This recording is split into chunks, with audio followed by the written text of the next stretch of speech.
If you see this man on the side of the road, don't drive home. We have this urban legend in my city called the Wrong Way Man. Supposedly, you might see him standing on the side of the road when you're driving. Some say it's always when you're on your way home. I've seen pictures of the Wrong Way Man.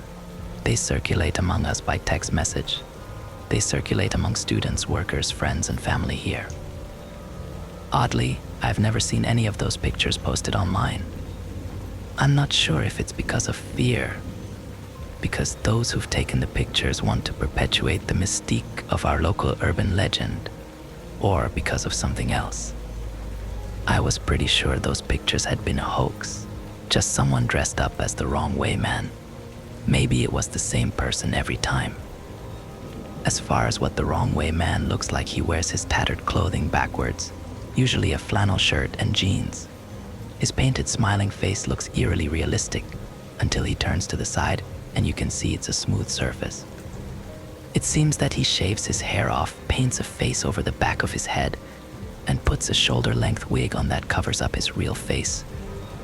Those who I've met who claim to have spotted the Wrong Way Man say they waited a week before driving home, staying over at a friend's house or a hotel, and not even bothering to go home to pack a suitcase. I've also heard, though, that you need to wait a month. The common consensus seems to be, if you see him while driving home, don't finish the drive home. Turn around, go somewhere else, and wait for at least a week. I thought it was a bunch of nonsense until my date, and I saw the Wrong Way Man when we were going back to my house from the movies. It was Katie who spotted him. "Slow down," she said. "I think I see that Wrong Way Man you told me about." Katie had only lived in my city for half a year, so one of the things I had told her on my quest to share with her as many interesting things as I could had been our local urban legend about the Wrong Way Man. Was it a coincidence that we'd just been talking about him a few days before? I had never seen someone dressed as the Wrong Way Man in person. Pictures, sure, but never in person. My foot was shaking as I eased up on the gas. It was dark, nearing midnight dark, and there were either no streetlights or they were off. My car's headlights lit him up. On the side of the road, he was facing us. Actually, he had his back to us. That painted face was facing us. The jeans and flannel shirt and wig were all turned our way as well. His arms and legs looked wrong. They were shoved down in his clothing the opposite way. I wanted to be amused, but I was alarmed. When we got to be about 10 feet away in my car, he turned his painted head towards us. Those painted eyes, realistic but forever held too wide, seemed to be staring right into mine. As we drove slowly by, I waved to him and laughed to try to ease some of the tension. He did not wave back. I looked at Katie. She was waving too, but she wasn't laughing. I glanced back in time to see the slick side of that person's shaved, painted head, and the optical illusion of a real face being there was shattered. Shattered, but somehow worse for it. Also, when I peered into the rearview mirror as we increased our distance, I thought I saw something glinting beneath the shoulder-length wig he wore. Then he was gone, lost to the darkness. I picked up speed. He hadn't been walking, but somehow I was worried he would come after us too quickly. "So what do we do now?" Katie said. "We can't go to your home or mine." I glanced at her, and soon we both started laughing. "Well," I said, "after tonight, we'll be able to tell everyone around that we saw the Wrong Way Man," and went immediately home. "I wonder who was pretending to be the Wrong Way Man," Katie said. "I wonder why they were doing it. Do you think we should turn back around and try to talk to them?" "I'd rather we didn't," I said. "They could be dangerous. But I'm sure it's just someone looking to keep the urban legend alive." "It's your car," Katie said. "But if it was mine..." "All right," I said. "We'll turn back around. My grandpa used to say, if you're in doubt which turn to make, you can always take a U-turn until you figure things out." He used that as a metaphor for life. But as I did my U-turn, my heart was thrashing in my chest. We drove down the entirety of that dark street without seeing that person again. It was a couple of miles long in that direction, so there's no way they could have walked or run the distance so quickly. Katie and I decided that the person dressed as the wrong way man must have left the shoulder of the road for the surrounding woods. The idea of them hiding in the woods as we drove by again made me feel like I had spiders crawling over my flesh. We did another U-turn, and during that whole time I kept glancing around in case that person jumped at us from out of nowhere. But soon we were heading back in the direction of my house with no second look at the wrong way man. Katie and I tried to laugh it out, and we tried talking about other things, but both of us were pretty scared. We couldn't stop chatting about everything and nothing, or glancing out the windows or into our side mirrors. We turned into my subdivision. Then we turned onto my street, and everything changed. As soon as we turned onto my street, we started to go backwards instead of forwards. "Did you put it in reverse?" Katie said. Her hand was gripping my arm. It was as cold as ice. I stopped the car. Both of us were looking down. The car was in drive. I took my foot off of the brake and put it onto the gas pedal again. The houses, familiar houses I saw every day when coming home, were moving away from us. "Maybe something's wrong with my car," I said. But when I tried driving forward again, I looked to the side and then in the rearview mirror. We were not moving. Not according to those views. In front of us, the houses receded every time I put my foot on the gas, but from the side and rear it appeared that we were standing still. On my street, everything was well lit. There were tons of street lights, so we couldn't argue it away as if it had anything to do with limited visibility. "Let's get out of here," Katie said. Her voice was almost a whisper. "Yeah," I said, in a similar way. "But how are we going to leave?" "Put it in reverse." When I put my car in reverse and tried that, we actually moved forward, but to the side and rear. Once again, we seemed to have not moved, like we were caught just past the entrance to my neighborhood.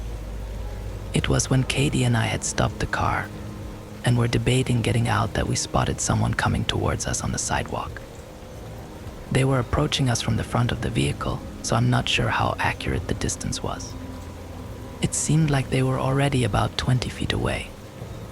I don't know why it took me so long to realize this. Maybe it was because I didn't want to, but I recognized my neighbor by the back of his head and by his body shape, which was somewhat atypical. I'd seen him often stooped working in his garden while I was driving by. He was walking backwards towards us.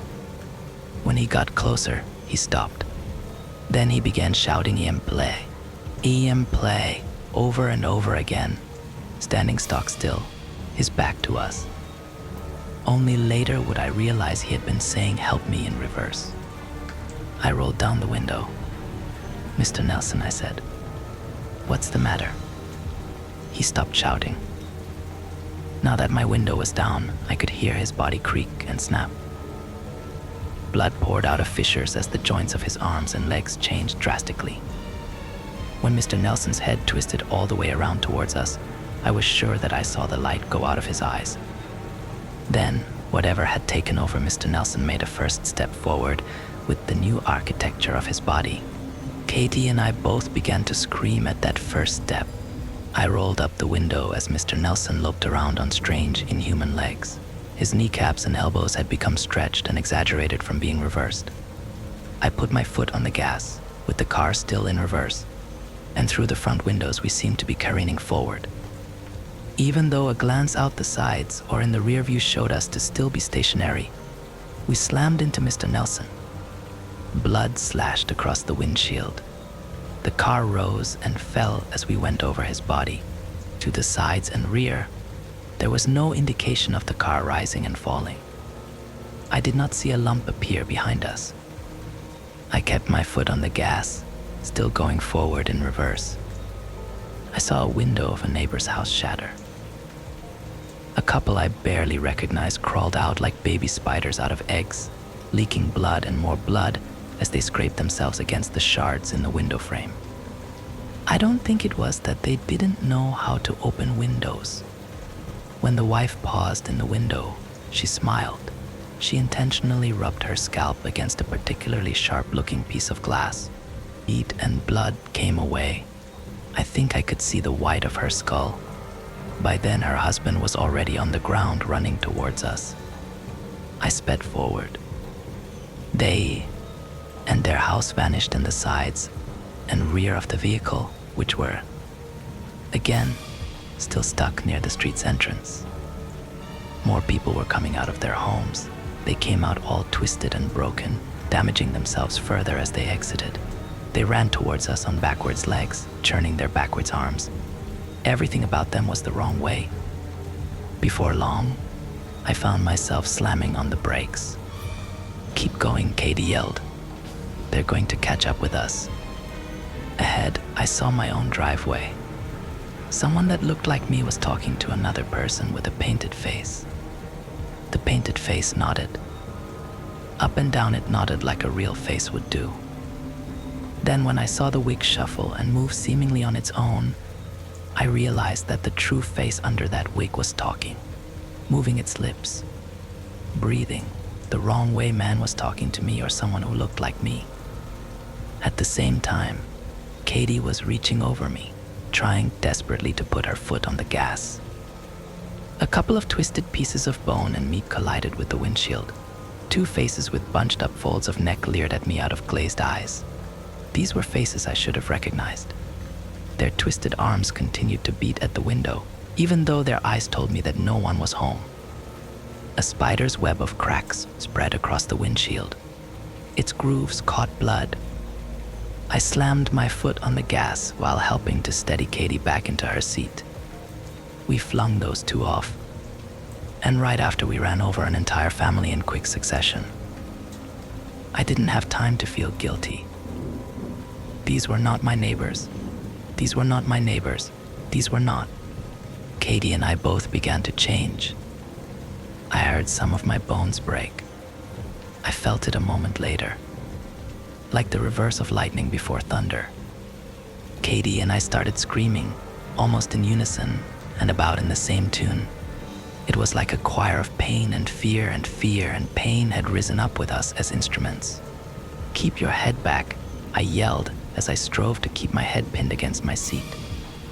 "Don't let it twist around. No matter what happens to the rest of our bodies, we can't let it kill us." "I know," Katie said. "Just get this car out of here. Make a U-turn or something."